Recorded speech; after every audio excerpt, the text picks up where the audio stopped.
윤석열 정부가 출범한 후 지난 1년 동안 경남 경제도 부진을 겪었습니다. 올해 들어 방산과 자동차 수출이 크게 늘면서 완만한 회복세를 보이고 있지만 소상공인들이 느끼는 체감 경기는 여전히 바닥입니다. 문철진 기자입니다. 지난해 우리나라 수출은 1년 전보다 6.1% 증가한 6,839억 달러로 역대 최대 실적을 올렸습니다.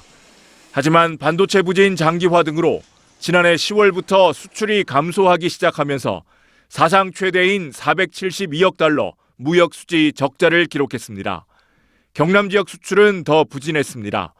지난해 경남의 수출액은 364억 달러로 1년 전보다 11.7% 줄었습니다.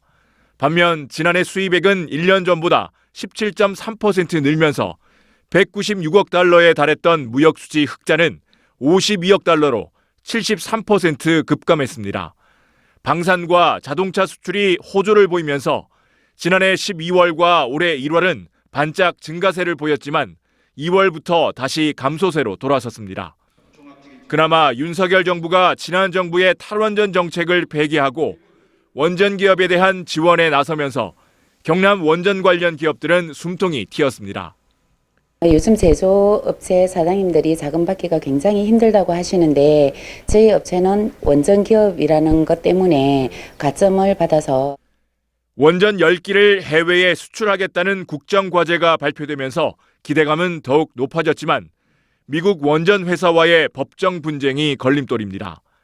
지난 2월에는 경남 지역의 제조업 생산이 큰 폭으로 늘었고 대형 소매점 판매도 증가하는 등 올 들어 실물 경제 회복 움직임도 보입니다.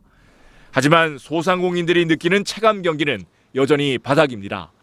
새 정부 출범과 함께 코로나 일상 회복이 본격화됐지만 금리가 가파르게 오르고 경기도 둔화되면서 빚으로 버텨오던 소상공인들은 한계 상황에 직면했습니다.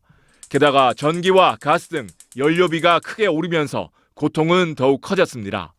그때의 어떤 대출이라든지 이런 것들을 이제 지금 현재 와서는 갚아 나가야 되는 시점이고 또 금리가 상당히 올라가지고 사실 그런 것들이 이제 그 소상공인들한테는 정말 이제 힘들게 다가오고 있는 것이죠.